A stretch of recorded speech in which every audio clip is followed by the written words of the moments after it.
Herkese iyi akşamlar. Sözün özündeyiz. Haftanın önemli gelişmelerini konuşacağız. Bu akşam haftayı gazeteci arkadaşımız Özgür Serhat'la konuşacağız. Önce barış ve demokratik toplum süreciyle başlayacağız. Ve sürece giden bu çalışmalar içerisinde komisyon toplantıları var. Ve 3 toplantısını geride bırakan komisyon 4. ve 5. komisyonunu bu hafta içerisinde yapacak. Ve başta barış anneleri olmak üzere önemli kesimleri dinleyecek. Bu toplantıları konuşacağız ve aynı zamanda komisyondan beklentileri de ele alacağız.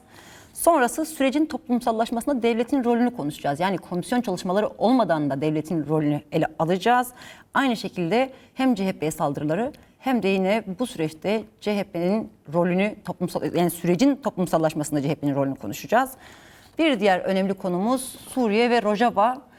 Fidan'ın tehditkar açıklamaları ve yine SDG'ye entegrasyon adıyla aslında dayatılan teslimiyeti, aşiretlerin orada kışkırtılmasını, yani aslında bu hafta içerisindeki hareketliliği konuşacağız. Hemen başlayalım.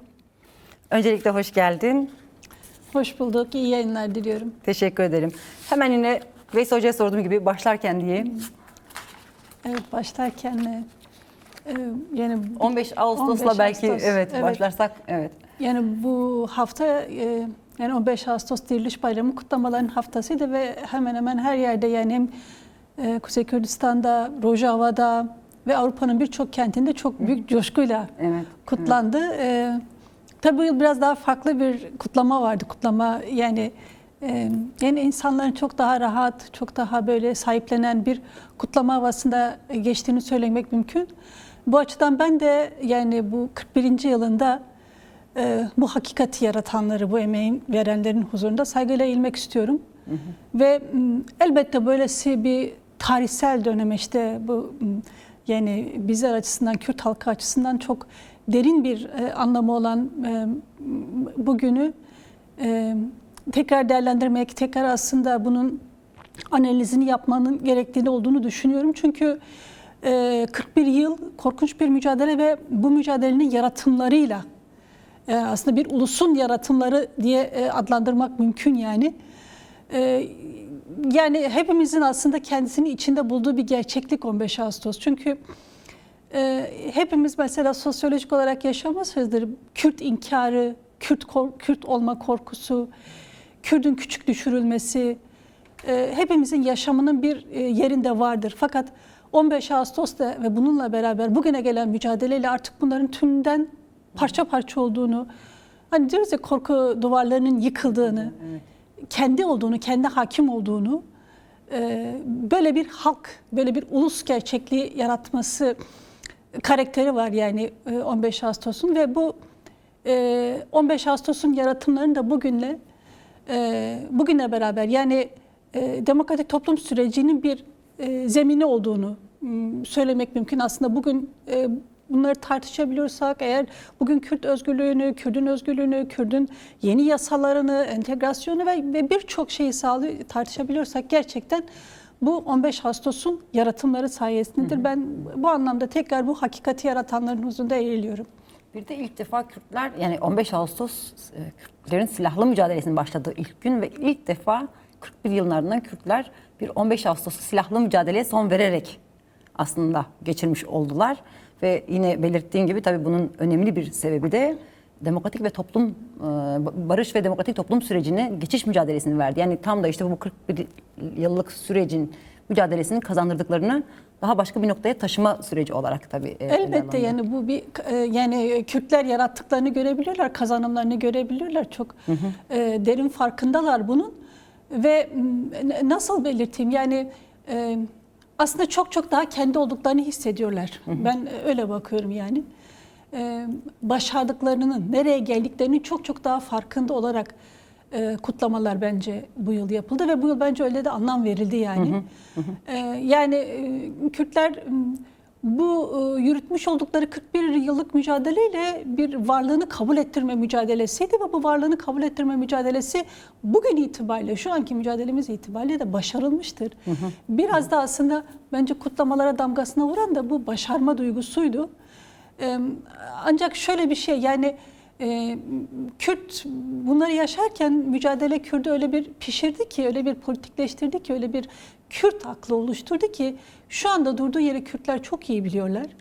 Yani barış ve demokratik toplum sürecini o yüzden de sahiplenme, bu sürecin nasıl olacağı, nasıl gelişeceği noktasında birçok farklı şey olmakla beraber gerçekten bu bilinçle, bu istekle ben bu yılki 41. yıl kutlamalarına yaklaştıklarını düşünüyorum. Evet, barış ve demokratik toplum sürecinin nasıl ilerleyeceğinden bahsettin. O zaman öyle devam edelim biz. Dört gözle beklenen komisyon kuruldu, 3 toplantısını yaptı ve şimdi yani yarın ve öbür gün 2 toplantı da yapacak. Ve yarınki yapacağı toplantıda bu 40-50 yıllık süreçte yaşamlarını yitiren asker, polis, onların aileleriyle görüşme yapılacak ve yani onları temsil eden kurumlarla görüşme yapılacak. Bir sonraki gün Barış Anneleri, Kayıp Yakınları Derneği, MEBYADER ve İHAD gibi pek çok yine temsilcilerle görüşme yapacak.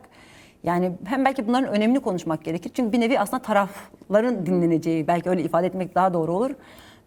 Çünkü bu 40 yıllık süreçte 2 taraf durumunda ve kayıp bir durumu vardı ve şimdi dinlenecekler.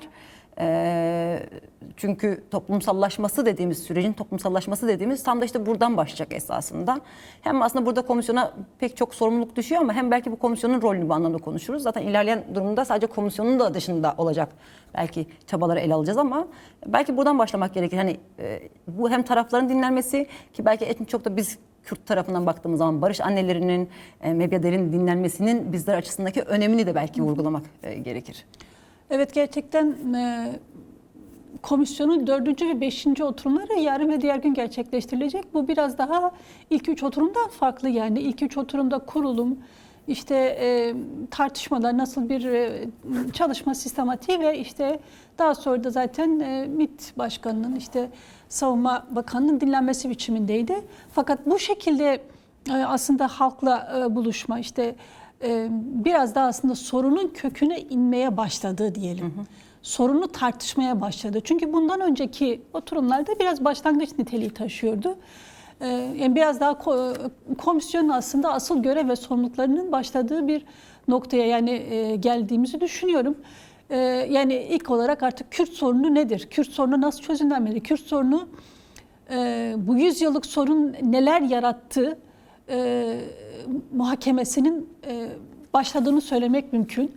Özellikle yarın yapılacak ve diğer gün yapılacak oturumlar belirttiğin gibi şimdi her iki taraf da dinlenecek. Yani bu önemli. İlk gün işte polis yani savaşta bu yani 52 yıllık bir mücadele ve bunun 41 yılı sürekli bir çatışma ortamında cereyan etti. İşte burada tabii ki karşılıklı tarafların konuşması bu açıdan da yani hem sorunu görünür kılmak hem de bir yandan bunu tartışırken bunu bütün kamuoyunun gündemine koymak açısından çok önemli. Evet. Şimdi mesela tartışmalar yani şu çok önemli. Hani sorunun toplumsallaşması meşrutiyet için çok önemlidir. Toplumda tartışılması, ailede, çeşitli sivil toplum örgütlerinde, derneklerde yani bu Türkiye'nin sorunudur. Bu yani bu salt böyle mecliste 51 kişinin tartışacağı bir sorun değildir. Bu bir Türkiye sorunudur ve biz bunu sürekli tekrarlıyoruz. Diyoruz ki bu bir 100 yıllık sorundur.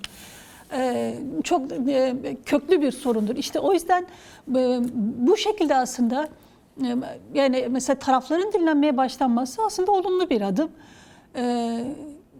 Elbette şimdi bundan sonra yani bir yandan bunlar konuşulurken ardından da tartışmaların yapılması gerekiyor. Bu açıdan da gerçekten Türkiye'deki basın yayın kuruluşlarına ben ciddi rol düştüğünü düşünüyorum. Yani bunları ardından mesela bu tartışmaların devamını, bu neler konuşuldu, nasıl konuşuldu, neler dile getirildi ve mesela burada objektif yaklaşmak gerekiyor. Gerçekten yani aslında biz bu tür süreçlere yabancı değiliz. Yani 2013-2014'te de bu tür tartışma platformları başlamıştı. Hakikat komisyonları, yüzleşme komisyonları tartışmaları vardı. Bazı şeyler Roboski'yi biz konuşmaya başlamıştık. Katliamları konuşmaya başlamıştık. Devlet nezdinde konuşulan şeyler vardı. Yani bu geniş bir tarihtir. Fakat işte bunlar bir şekilde sekteye uğratıldıktan sonra bunlar yine kaldı. Şimdi bunları buradan başlamak, özellikle barış annelerinin dinlenmesi, insan hakları örgütlerinin dinlenmesiyle başlamak çok önemli. Çünkü bunlarda çok ciddi bir belge birikim de olduğunu söylemek mümkün. Yaşanmışlığın birikim de, gerçeklik bir hakikatin birikimi söz konusu. Yani karşılıklıdır. Ancak şu bir gerçek ki yani bir sorun var ve bu sorun bir Kürt sorunu. Dolayısıyla Kürt tarafının, Kürt halkının temsilcilerinin, annelerinin, sivil toplum örgütlerinin bu konuya dair ne diyecekleri çok önemli. Evet. Çünkü oluşturan sebepler, yaşanan çok katmerleşmiş acılar ve bu konuda çok ciddi bir şekilde devletin hataları söz konusu. Bu hataların gün yüzüne çıkarıp yüzleşilmesi gerekiyor. Yani bir barış annesinin, cumartesi annelerinin, kayıp yakınlarının, yani her hafta, her cumartesi bir kayıp annesi, kayıp çocuğundan bahsediyor, onu anlatıyor. Yıllardır görmediğini, evinin kapısının halen açık olduğunu söylüyor. Berfuana'yı unutmamak gerekiyor. Evet. Yani Berfuana ne diyordu? Halen diyordu evimin kapısını açıktır ki orada bekliyorum. Çocuğum bir gün eve gelirse yabancılık çekmesin, hangi ev olduğunu bilsin. Şimdi böyle bir gerçekliğin içinden gelen cumartesi annelerimiz var. Onların dinlenmesi gerçekten yani devletin bu konuda halkına karşı yaklaşımları, suçlarının açığa çıkması ve bunlarla yüzleşilmesi açısından bir başlangıç yapılması açısından çok önemli. Çünkü Türkiye Kürt sorunuyla beraber, bu konudaki çözümsüzlükle beraber aslında çok ciddi bir kaybedişi de yaşadığını söylemek mümkün. Yani çözümsüzlük Türkiye'deki birçok sorunu ağırlaştırmıştır. Sosyal sorunları, siyasal sorunları, psikolojik sorunlarını ağırlaştırmıştır. Ekonomik sorunlarını ağırlaştırmıştır Kürt sorunundaki çözümsüzlük. Biz biliyoruz ki Türkiye politikaları özellikle son 10-15 yıllık politikaları özellikle çöktürme eylem planıyla beraber çok daha ağırlaşmış toplumsal sorunlar vardır. 40 yıllık mücadele içerisinde çok biriken sorunlar var. Şimdi bunlarla artık yani Türkiye'nin çünkü sürekli işte Kürt'ün sorunu çözülmesin üzerinden yürütmüş olduğu devlet siyaseti artık komisyonda konuşularak, çünkü artık bu siyaset iflas etmiştir. Bu şekilde komisyonda konuşularak yani Türkiye'nin en temel kaybettiği nokta, yani demokratik olamaması, Cumhuriyet'in demokratik olamaması noktasında artık Türkiye buradan kendi sorunlarını çözmeye başlamalıdır. Şimdi mesela komisyon diyoruz, mesela komisyonun başlangıç biçimi işte silahların, işte silahlarını bırakacak gerillaların durumunun ele alınması biçiminde başladı ama şimdi Türkiye'nin bütün sorunlarını o komisyon tartışıyor. Evet, bu gerçekten farklı bir noktaya. Mesela CHP'nin sunduğu maddeler, işte DEM Parti tarafının sunduğu maddeler, işte Aleviler mesela kendi sorunlarının tartışılmasını istiyor, Araplar kendi sorunlarının tartışılmasını istiyor, Süryaniler kendi sorunlarının tartışılmasını istiyor. Bu bakımdan aslında yani komisyon Türkiye'nin köklü sorunları açısından, yani belki yükünü çok ağırlaştırmak açısı anlamında da olabilir yani, ciddi bir beklenti oluşturdu toplumda. Bence bu önemli bir nokta. Oluşturulması da aslında doğaldır. Çünkü 2015'te bu tartışmalar olduğunda sorun Türkiye Büyük Millet Meclisi'nde taşırılmamıştı. Komisyon yoktu, bu kadar muhalefet partileri bu sürecin içinde yer almıyorlardı. Sadece iktidar vardı, AKP vardı, hatta devlet var mıydı sorusu bile tartışmalıdır.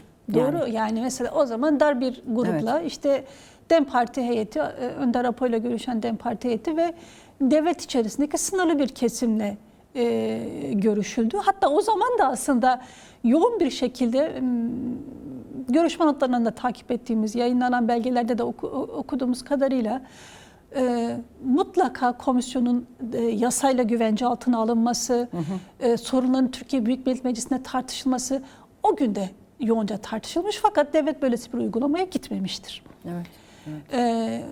Fakat bugün geldiği nokta itibariyle dediğim gibi yani daha önceki süreçlerden farkı sorunu Türkiye Büyük Millet Meclisi'nde tartışmaya açmış olması. Çünkü Türkiye Büyük Millet Meclisi Türkiye'nin bugün deniyor ya %98'lik kesimini içeriyor bu komisyon. Bu açıdan yani bir toplumun tartışması açısından önemlidir. Yani bir organ, böylesi bir kurum olması açısından bu başlangıç önemli. Fakat bundan sonrası asıl sorun yani. Onu da konuşacağız. Bir de yani hem barış anneleri ve cumartesi anneleri, diğer yandan da işte bu bahsettiğimiz gibi 40-50 yıllık süreçte yakınlarını kaybeden asker, polis, yakınlarını kaybeden ailelerin ilk başta dinleniyor olması bence çok önemli. Çünkü bütün bu süreçte gerek ölen asker yakınlarının gerek Kürdistan'da gerilla ailelerin söylediği ateş düştüğü yeri yakar meselesiydi. Yani en çok aslında canını yanan, en çok büyük acıyı taşıyan ve dolayısıyla onların verdiği reflekslerin belki de bu anlamda sürecin ne şekilde ilerleyeceğini gösteren bir durumken ilk olarak onların dinlenmeyi kabul etmeleri, orada olmaları, az önce belirttiğim gibi sürecin yani Kürt sorununun kabulünün toplumsallaşmasının bir ayağı.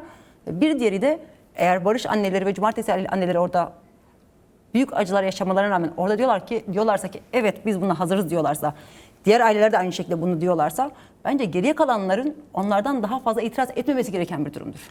Yani, elbette yani bu yani en büyük acıyı çeken taraflar yani tabii ki bir polis, asker yakını yani sonuçta objektif görmek gerekiyor. Sonuçta karşılıklı acılar yaşandı. Evet. Bunun sebebini çözmek gerekiyor. Çünkü bu bir sonuçtur.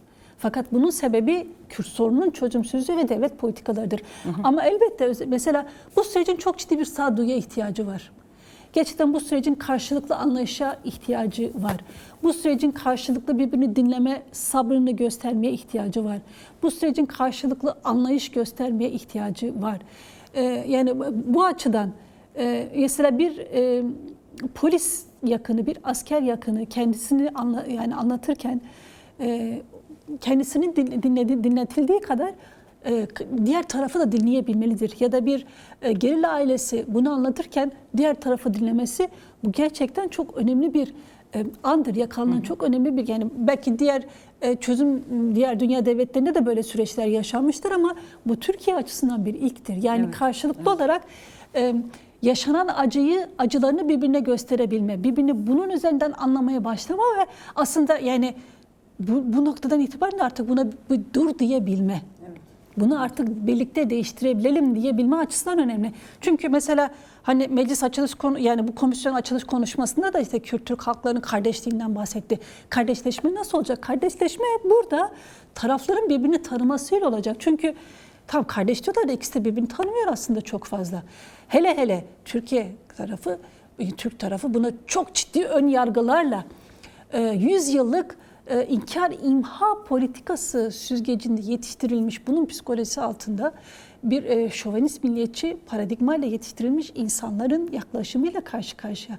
Şimdi bu zihinlerde çok ciddi zehirlenmelere, zihinlerde duvarları yol açmış durumda. Şimdi bu durumda karşılıklı tarafların birbirini dinlemesi gerçekten bir kardeşlik köprüsü kurulmak istiyoruz. Hani yol temizliği deniliyor, kardeşlik deniyor. Buradan başlanacak. Gerçekten ya da yani kardeş olmadan önce birbirimizi tanıyalım yani. Ben bu acıyı yaşadım, sen bu acıyı yaşadın. Bu böyle gelişti, bu böyle oldu. Burada bu hatalar oldu, burada bu ihlaller oldu. Ben bu acıyı yaşarken sen bunun farkında değildin. Sen bu acıyı yaşarken ben bunun farkında değilim. Gerçekten bunu oturup konuşmaları gerekiyor. Yani ikisi de eğer anneyse ikisi de gerçekten hani anneler birbirinin acılarını anlarlar ya diye. Yani eğer çok fazla şövenisteyse, çok gerçekten kalbi açıksa bu konuda ben bu şekilde yani gerçekten kurulmak istenen kardeş yani en iyimser halimle kurulmak istenen kardeşlik köprüleri için önemli buluyorum ben mesela karşılıklı yani bu 4. ve 5. oturum bu açıdan önemli ve bunun ardından mesela bu oturumlar, buradaki tartışmalar, toplum mutlaka bu tartışmaları bence bilmeli yani. Bilmeli, şimdi mesela bu birkaç oturumdur, basına kapalı oluyor. Tamam bir yere kadar hani tarafların ortak iradesiyle geliştiriliyor. İşte basın çıkartılır, oy birliğiyle yapılıyor. Yani işte yani bundan sonraki şeylerin özellikle bu tür annelerin dinlendiği, tarafların dinlendiği şeylerin bence eğer gerçekten bir toplumsal barış geliştirilmek isteniyorsa, gerçekten devlet bu konuda kararlıysa halka açık yapılması gerekiyor. Evet, bunların basına açık olması gerekiyor. Görüşmeler gerekirse canlı yayında verilmesi lazım. Gerekirse canlı yani önemli olan tartışmak yani. Burada toplum bunu tartışabilmeli. Evet ya işte onlar da bu acıyı çekti. Bu köyleri yakıldı. Göç etmek zorunda kaldı. Sürgün edildi. Bunu Türkiye toplumu duymalı. Çünkü Türkiye toplumu uzun yıllardır buna kulak tıkamış durumda. Sadece kendi acısını görüyor. Yani sadece kendi ailesi ya da işte kendi devletinin yarattığı acıyı yani tarafından bakıyor.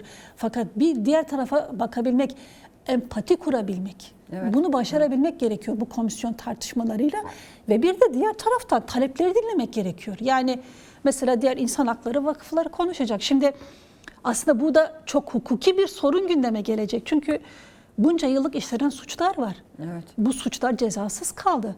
Yani köy yakmalardan tutalım yargısız infazlara, asit kuyusuna atılanlara, işte Haksız tutuklamalara, yargı haksız kararlarına. tutuklamalara, çok küçük mesela Ceylan Önkol'un durumundan tutalım birçok yani karşı tarafın da mutlaka var. Bunları böyle objektif bir şekilde empati kurarak dinlemeyi başarmak ve bu gerçeği kabul etmek gerekiyor. Mesela şimdi bu tür süreçlerin en önemli özelliği tarafların birbirini kabul etmeye hazır olmalarıdır. Olmalı. Yani ben konuşacağım, gideceğim, işte seni dinlemeyeceğim, ben konuştum, gittim bir olay değildir bu. Biz yani mesela eğer gerçekten bu komisyon bir iş yapacaksa, Türkiye'de bir barışın toplumsallaşmasından bahsedeceksek, Türkiye'nin değişim dönüşümünden bahsedeceksek, önce mesela birbirini anlamaya hazır olması gerekiyor halkların. Evet. Bu açıdan da yani birbiri tarafların mesela bunun mutlaka kamuoyuna mal olması gerektiğini düşünüyorum. Evet. Yani ve bunun çok doğru tartışılması gerektiğini de düşünüyorum. Yani bu bir şovenizm, bu bir ırkçı hezeyanla bakılacak bir olay değil. Bu gerçekten en insani şekilde yaklaşarak çözülebilecek bir durum. Ancak bu çözer. Gerçekten biz Kürt-Türk halklarının kardeşliğini geliştirmek istiyorsak karşılıklı, eğer biz diyeceksek Türkiye'de bir değişim yaratacağız, eğer deniliyorsa yeniden Türkiye nasıl diyelim, yeniden kendisini demokratik bir temelde oturtacaksa önce dediğim gibi bir objektif bir şekilde birbirini anlayarak dinlemeye ihtiyaç var. Her iki tarafın da bunu yani göstermesi gerektiğini düşünüyorum. Evet. Tabii burada hem iktidara hem devlete hem de komisyona çok iş düşüyor. Çünkü oraya giden barış anneleri şunu çok iyi biliyorlar.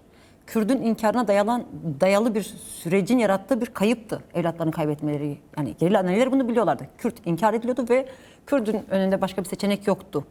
Ama diğer taraftan asker veya polislerin yakınları, aileleri ne yıllarca söylenen şuydu. Kürdün inkarını terör sorunu olarak tanımlandı ve siz terörü yok edeceksiniz diye aslında bir ölüm yaratıldı ortaya. Bununla sonuçlandı. Dolayısıyla buradan başlanması gerekir. Hani bahsettiğiniz az önceki suçlar var ya esasında. Yani Kürt sorununun gerçekten de yani bir terör sorunu olmadığı, çünkü hala terörsüz Türkiye'de tanımlanıyor zaten şu anki süreç. Terör meselesi olmadığını ve gerçek anlamında hak, özgürlükler, demokrasi sorunu olduğunu, bundan kaynaklı böyle bir tablonun yaratıldığının bir kere çok net ortaya konması gerekiyor. Yani aslında nereye dinlesek her bir yerden komisyonla ilgili çok fazla beklenti var. Sadece tabii komisyonla ilgili değil. Ama anladığımız o ki Ekim'e kadar komisyonun en azından meclise getirmek üzere bir hazırlık yapması. Dar bir zaman ve işte şimdi mesela DEM Parti dinlenmesi üzerine işte hak kurumlarından hak örgütlerine, ki az önce arkadaşlar ekrana vermişlerdi. Hakikat, adalet temelli örgütlenmeler, kadın örgütleri, Kürt dili ve kültürü temelli örgütlenmeler, halklar ve inançlar temelli örgütlenmeler, meslek örgütleri, akademisyenler gibi uzunca bir liste sundu komisyona. CHP de aynı şekilde yeni bir listesi komisyona sundu ve bunların dinlenmesi gerektiği söylendi. Tabii önce şunu sorayım. DEM Parti'nin sunduğu listeyi nasıl buldun gazeteci olarak? Görüşün nedir? Yani DEM Parti yani şimdiye kadar Kürt sorunu içerisinde yer almış bir şey var, yani bir geniş kesime ulaşmaya çalışmış ama yani bunu da şurada söylemek istiyorum çünkü bazı eleştiriler de var, yani özellikle yurt dışında gelmek zorunda olan ciddi bir kitle var.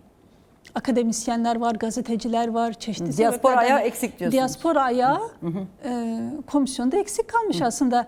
Yani eğer gerçekten mesela şimdi Türkiye'de bu tartışılacaksa onların da dinlenmesi gerektiği, onların da görüşlerinin alınması gerekiyordu. Fakat mesela bütünlüklü düşünürsek yani insan hakları örgütleri, anneler, çeşitli isimler içinde var ve yani bir bütün diyebilirim ki yani bu olumlu, önemli olan dinlemeye başlamak. Evet. Önemli olan bu adımını atmış. Yani mesela belki ileride şey de gidecek, yani isimler, şeyler azdır, çokturdan öte sorun anlatıldıktan sonra, sorun anlaşıldıktan sonra bunu tartışma kabiliyetimiz ve bunu çözüm kabiliyeti. Asıl bu nokta çok önemli. Elbette yani bunlar Kürt halkının özgürlük mücadelesi içerisinde ya da demokrasi mücadelesi içerisindeki birçok örgüt o listede var. Bu çok önemli. Yani her biri belli bir mücadelenin, belli bir eylemselliğin, belli bir emeğin bu konuda bir sahibi ve bir hakkı var yani. Çünkü uzun yıllardır bu mücadelede ve bir söz hakkı olmalı. Ve tabii ki yani bir devamlılık da söz konusu. Ama bunun ardından yani bunlarla beraber, bunların dinlenmesiyle beraber, çünkü iş sadece dinlemek değil ki, yani dinlenecek. Ama dinlediğimiz şeylerle yüzleşecek miyiz? Dinlediğimiz şeyleri değiştirme gücümüz olacak mı? Pratikte neye dönüşecek? Evet. Tabii ki yani pratikte neye bunun dönüşeceği arkası çok. meselesi. Mesela dinlendi. Ertesi gün mutlaka bütün televizyon platformlarında bence bunun tartışılması gerektiğini düşünüyorum yani. Komisyonda bu tartışıldı. Anneler bunu dile getirildi. Mesela bu sorunun sebebi nedir? Mesela çünkü bu tartışılanların hepsi bir sorun olduğunu ortaya koyacak. Mesela sen biraz önce söyledin ya, işte asker aileleri şimdiye kadar hep diyordu işte bir devlet sorunudur. Mesela yani ben şunu fark edebilecek miyiz ya? Aslında bu bir devletin yarattığı, evet. işte güvenlikçi politika, işte milliyetçi politikanın sonucu diyebilecek mi? Ya da mesela bunu tartışmaya başlayacak mıyız? Bu çok önemli. Türkiye halkı bunu tartışmaya başlayacak mı? Türkiye toplumu bunu tartışmaya başlayacak mı?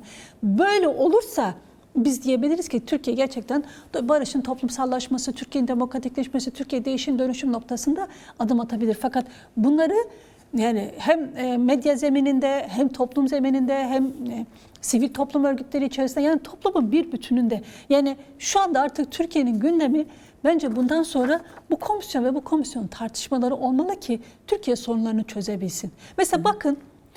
Soracağım. Yani muhtemelen bu konuşmanın bir tamamlayıcısı olarak CHP'nin komisyonun sunduğu 29 maddelik bir demokratikleşme paketi var. Pek çok işte anayasadan tutalım demokratik siyasete, AYİM ve AİZ kararlarına uygunluğu soruyor, Kürt sorununun demokratik çözümü, Gezi davası, yargısal kayyumlar, yani aslında 29 maddede şu an pek çok yeni arkadaşlarımız ekrana da getirebilirler. Bir yanıyla da bütün bunları bu komisyon yapabilir mi? Yoksa aslında CHP Türkiye'nin demokratikleşmesi için komisyona başlarken niyet beyanında mı diyor? Bakın bunları da yapmak zorundayız mı demek istiyor. Yani komisyonun buradaki rolü veya misyonu bu anlamda bunu karşılayacak bir durumda mı yoksa? Yani komisyonun yani başlangıç noktası silahların bırakılması, silahların bırakılmasının aşamasının nasıl geliştirilmesi ve bununla bağlı aslında Kürt sorunu ve Türkiye'deki demokratikleşme diye yaptı. Yani CHP'nin yani uzun bir sunumu oldu. Zaten meclis bu tutanakları da yayınlamıştır. Buradan takip etmek de gerektiğini düşünüyorum. Özellikle biz gazeteciler açısından. Ben de mesela o tutanaklarda okudum. Uzun bir sunum yaptılar. Gerçekten mesela o 51 kişilik bir komisyon hepsi mesela gayet sakin bir şekilde dinlediler. Yani birçok sorun var aslında. Fakat sorun bunların şimdiye kadar tartışılması için Türkiye'de bir platform yoktu, bir ortam yoktu. Mesela şimdi Aleviler de diyor ki bizi de sorunlarımızı tartışalım, ya da diğer halklar diyor bizim de sorunlarımız var, tartışalım. Çünkü Türkiye şimdiye kadar o kadar derinleşmiş sorunları var ki bunları bir türlü tartışma yerini, alanını, yani aslında siyasetin alanını, çözümün alanını bulamamıştı. Komisyon bir alan sunuyor.